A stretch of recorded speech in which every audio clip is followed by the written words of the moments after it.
young men came from hunting, faint and weary. What is that, my lord, my dearie?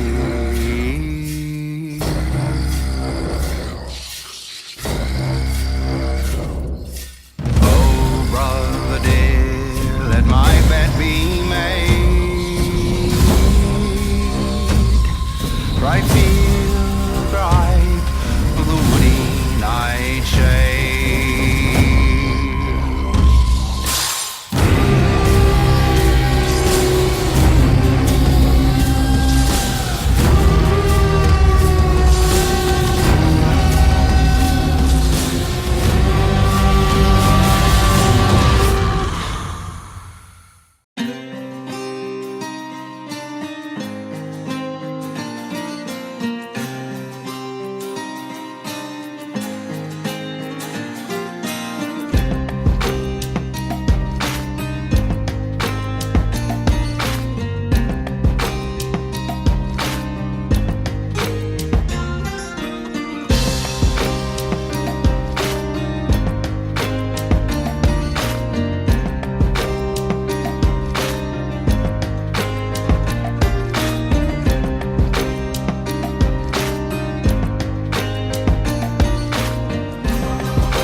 To quote Albert Einstein, look deep into the nature, then you will understand everything better.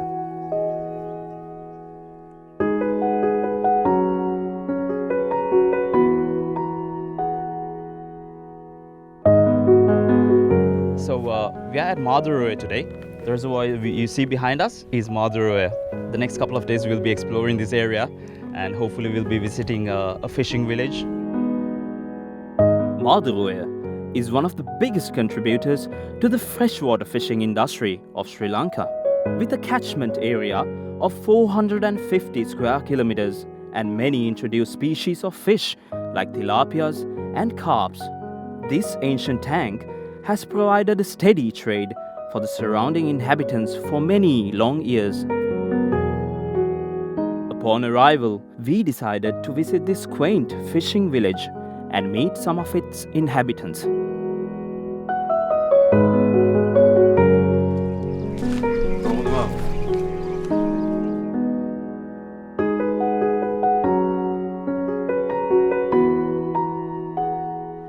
මමත් එක්ක තව දියවරේ ගොඩක් ආවද?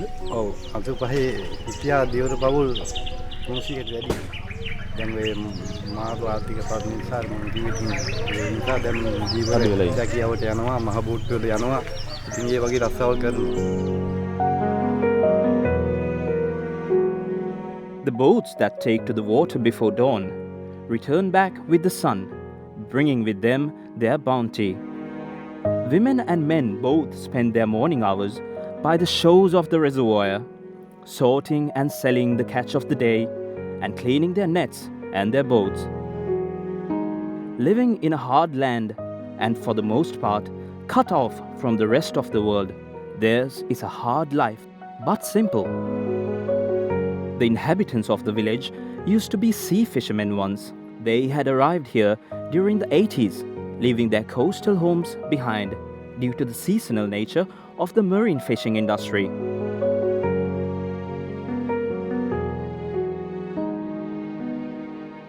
They found Maduru to be a rich fishing ground, and more than 300 families had settled here hoping for a better future. Unfortunately, the reservoir, which offered them a bountiful and steady catch throughout the year, is now depleting due to the unsustainable practices of some people. It yields less and less with each passing day.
Our next stop was the massive rock lying next to the reservoir and its dam.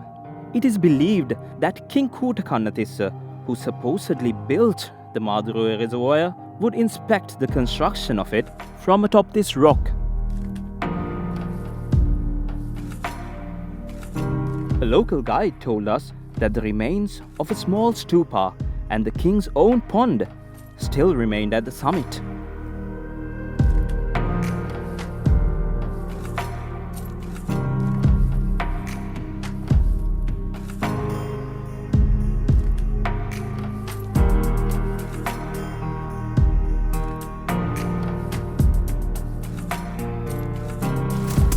The giant mammal on a rocky mountain like this. They can easily climb stuff like this. That's the specialty of it.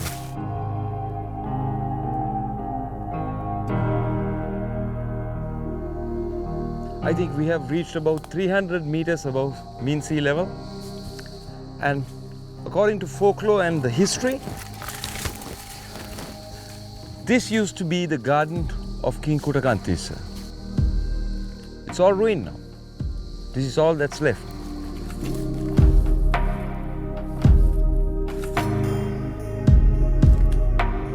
It is a steep climb through the thorny bushes, but the hike is rewarding. The plateau on top opens up into a beautiful forest with tall trees and a thick canopy, offering a much needed cool shade to escape from the hot sun. The king's pond turned out to be a small lake rather than a pond. The locals say that its water levels rise and fall with the water levels of the Maduru reservoir, and that it never dries up.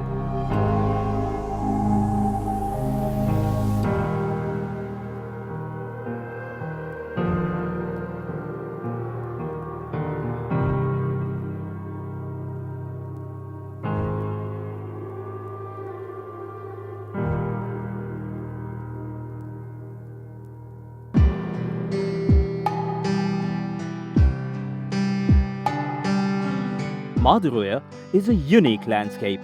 Most of the national park lies between the Mahaveli and the Maduru rivers.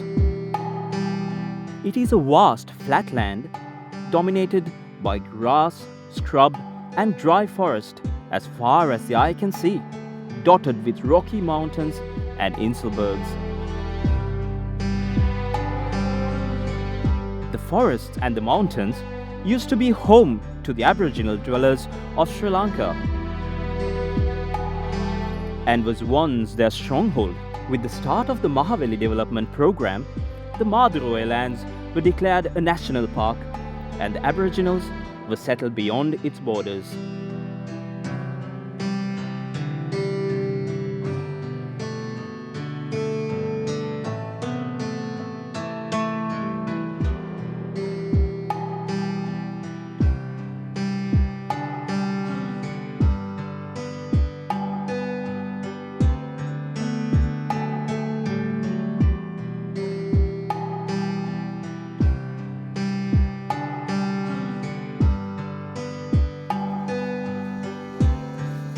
The structure is very even.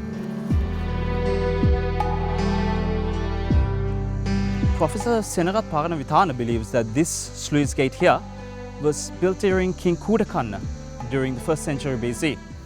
But the ancient Aboriginals here actually believe it's sort of a mythological story, that they believe it goes further back, almost towards the 6th century BC.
Hinannegala, an ancient stupa built on the side of a towering rock which provided a home to monks since the first kingdom of Sri Lanka.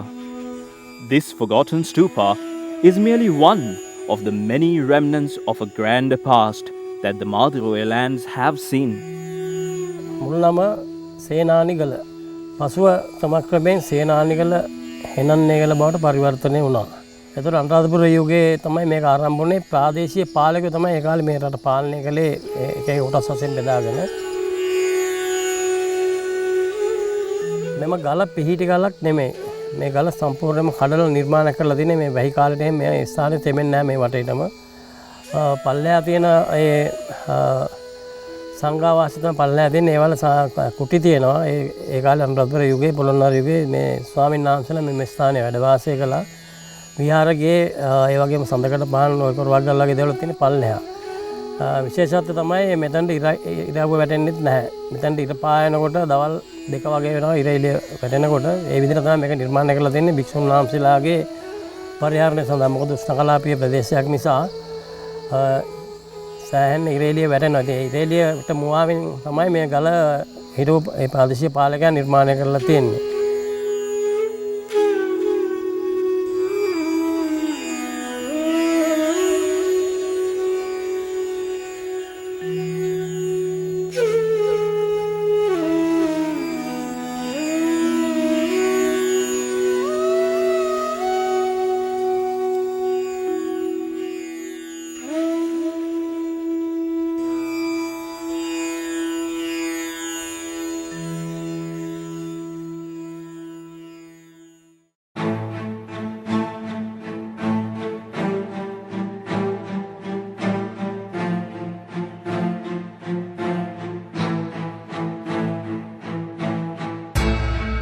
Do you believe in folklore?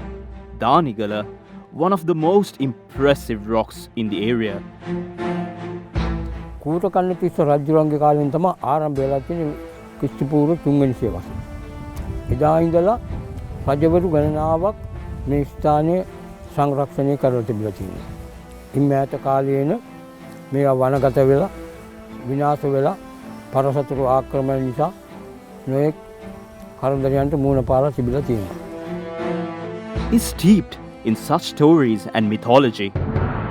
Believed to be a fortress of the Aboriginal dwellers once, today it towers over a humble stupa. මේ දානිගල කන්දේ හිටපු අය ගල්ලෙන් වල ජීවත් වෙලා තියෙන්නේ.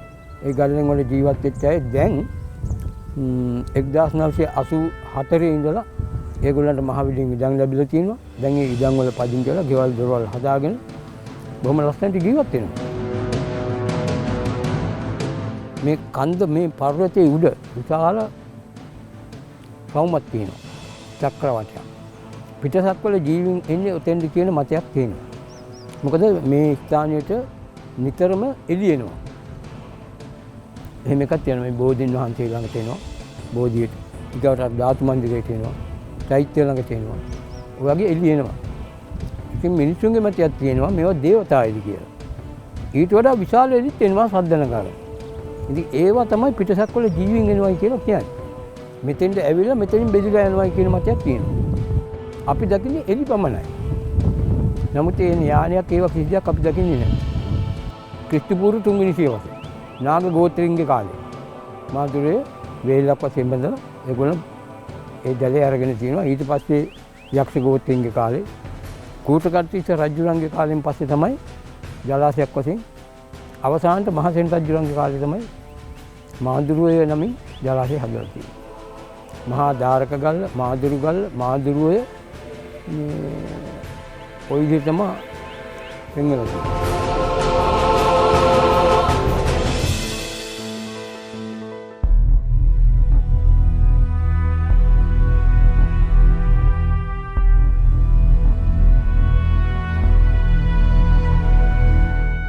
Maduru was declared a national park mainly to accommodate the elephants that were displaced due to the Mahaveli project. Once the park was home to about 800 elephants. Even now, it is one of the best places to see the subspecies of Sri Lankan elephant known as the Vil Alia, whose status is still under debate.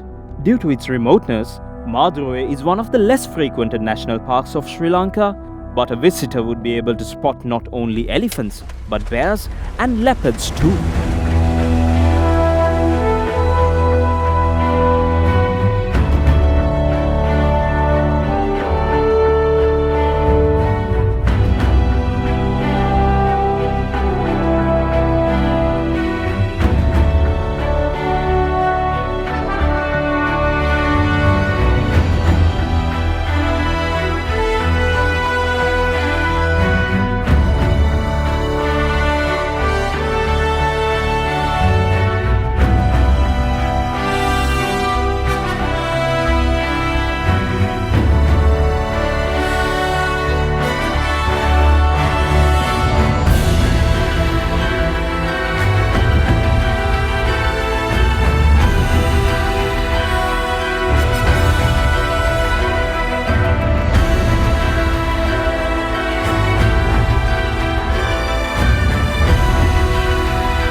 Yeah, and it's time to say goodbye to Maduru. Maduru is a mystery place, a mystery land. Everything that we came across was so beautiful and epic. Homo sapiens, we are living on an inexplicable, restless life. Let's turn back, let's meet on another travel of my Sri Lanka into the unknown.